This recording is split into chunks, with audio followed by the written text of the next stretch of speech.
السلام عليكم اخواتي، مرحبا بكم في قناه ادم.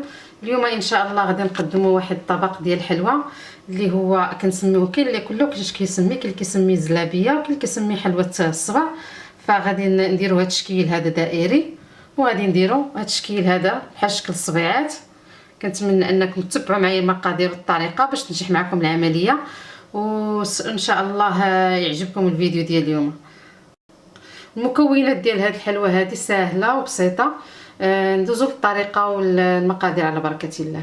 هنايا واحد 440 غرام ديال الدقيق، وعندي واحد الرشه ديال القرفه، عندي واحد الكاس ديال العنبه، عبار كاس ديال العنبه ديال الزيت. انا ما عمرهاش هنا لانه خصني ناخذ غير 150 مليلتر اللي هو قياس ديال العنبه. عندي هنايا واحد 4 معالق ديال الخميره الكيماويه او بيكن باودر. عندي هنا واحد الرشه ديال الملح، وعندي هنايا واحد 300 مليلتر ديال الماء، ما يعادل 2 كيسان ديال العنبه. كندوزو الطريقه على بركه الله. طبعا غنحتاجو حتى العسل في الاخير للتزيين، انا ما حطيتوش هنايا، فغنحتاجو ايضا للعسل.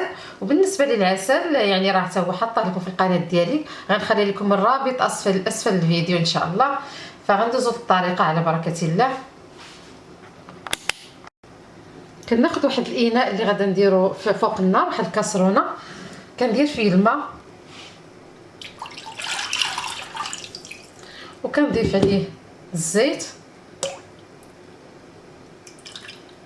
وغادا نضيف الملحه،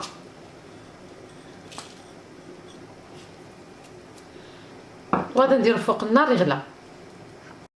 فانا هنا بعد ما غلى عندي الخليط ديال الماء والزيت اللي درنا في الاول، فدابا غادا ندوز باش غادا نضيف له الدقيق. بالنسبه للدقيق ما غاديش نضيف الكميه كلها في الاول، فانا غادا نضيف غير نصف الكميه ونخلط مزيان. غنضيف الكميه ديال الدقيق مع القرفه، كما شفتوا القرفه دايره في الدقيق. نخلط مزيان هذا الشيء.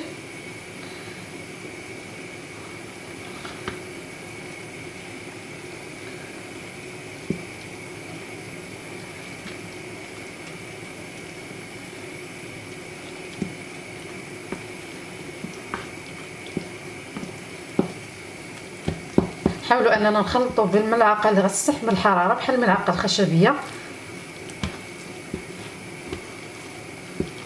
نحاولوا اننا ما نحركوش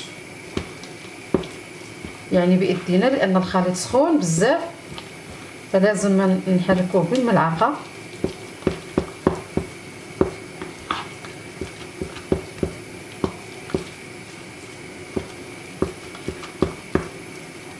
غادي نضيف الدقيق. طبعا الدقيق كيبقى على حسب نوعيه الدقيق، نقدر نحتاجو الكميه كلها، نقدروا نحتاجو كميه اقل اكثر شويه. كنبقاو نخلطوا ونشوفوا يعني الدقيق واش كافي ولا لا. فانا هنا غنبقى تنخلط هاد الكميه مزيان.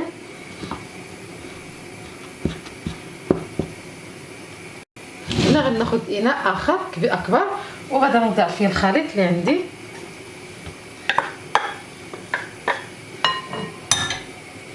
غادا نخلط هاد الخليط مزيان.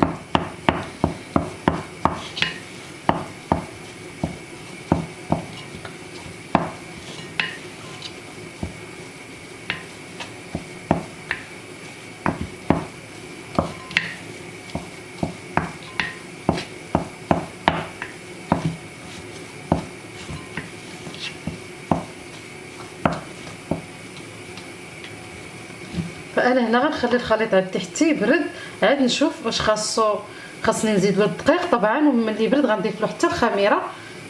الخميره ما غنضيفوهاش على الخليط وهو سخون، نخليوه حتى يبرد.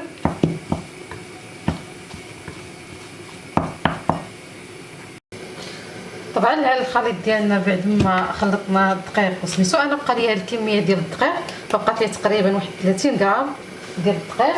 ما غاديش نضيفها لانني اكتفيت. العجينه خاصها تكون عندنا بحال المهكايه، ما تكونش جاريه بزاف، ما تكونش ثاني قاصحه، خاصها تكون شويه رطبه. فهنا انا في الاخير غادي نضيف هاد الكميه ديال الخميره الكيماويه او البيكن باودر، نخلطها مزيان.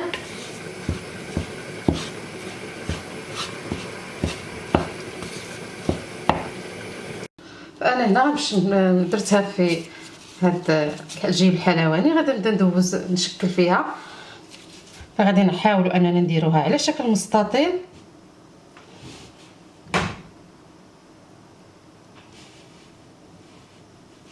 هاد الشكل هذا.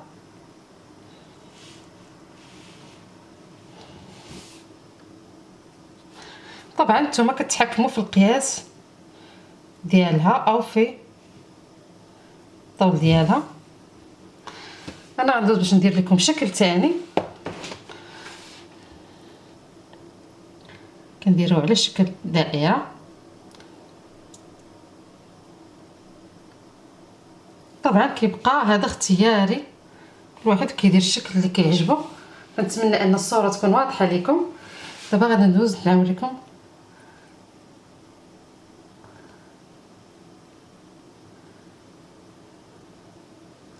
بهذا الشكل هذا.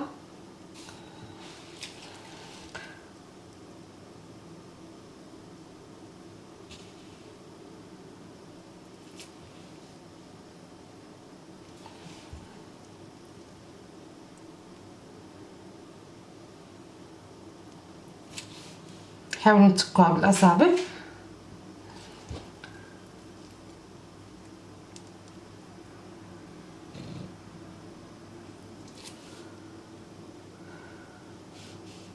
فانا غنبقى بهذا الشكل هذا حتى نكمل العجين كله اللي عندي. انا هنا درت الزيت كيسخن، درته على نار مهيله، وهنا عندي العسل فاش غادي ندوزو الحلوى ان شاء الله. عندي واحد الشبيكه باش تصفي فيها الحلوى من العسل. غادي ندوزو نحطو الحلوى ديالنا بهذا الشكل هذا.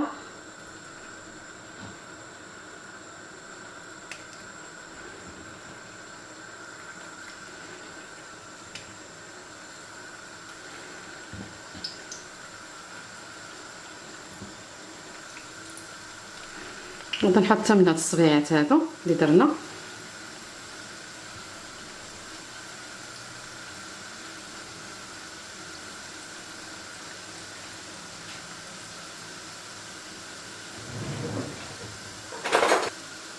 العافيه لازم تكون شويه مهيله، باش ماشي مهيله بزاف، متوسطه، باش الحلوه ديالنا طيب لينا من الداخل وتجي مقرمشه من برا.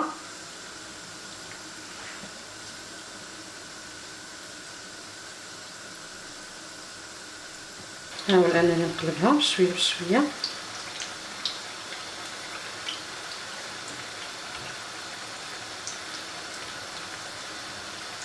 بعد ما كتبدا تحمر عندنا الحلوه ديالنا كنقلبوها باش تحمر على الجهه الاخرى.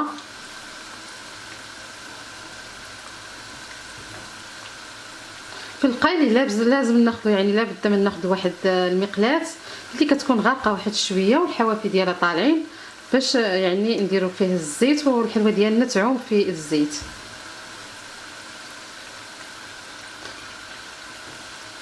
لازم يكون الزيت كافي لهاد الحلوه هذه.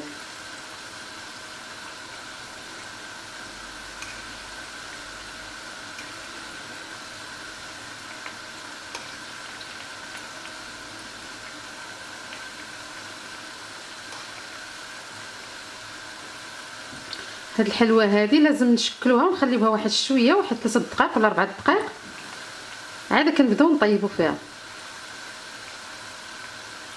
باش ما تفتتش لينا في المقلاة. وضروري الدقيق، يعني على حسب نوعيه الدقيق، يعني الدقيق خصو يكون كافي، ما تكونش عندنا العجينه يعني مطلوقه بزاف وما تكونش ثاني قاصحه، لان اذا كانت مطلوقه غادي تفتت لينا في المقلاة.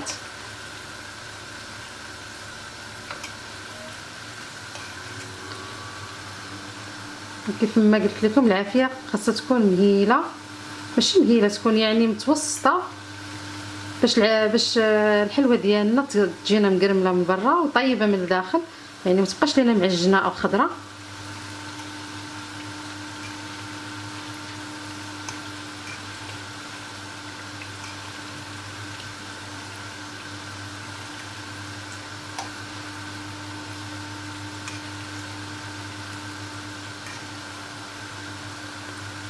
الحلوه تحمرت عندي، غنبدا نحيد فيها، يعني اللي تحمرت شفتها طابت غنحيدها.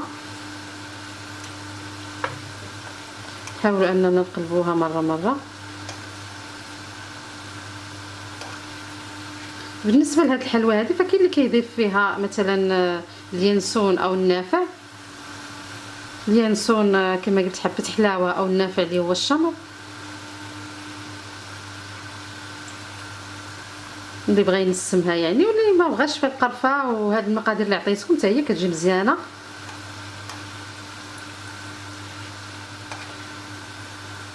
غنبدا نحيد الحلوى ديالي لانها تحمرات.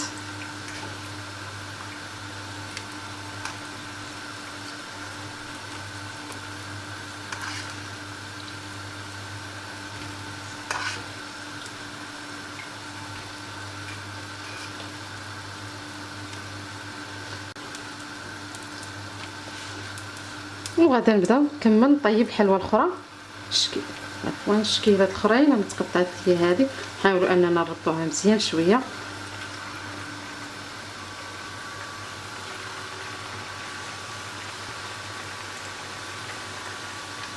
كنبقى غادا انا بهذه الطريقه هذه تنقلي الحلوى اللي عندي كلها ونديرها في العسل.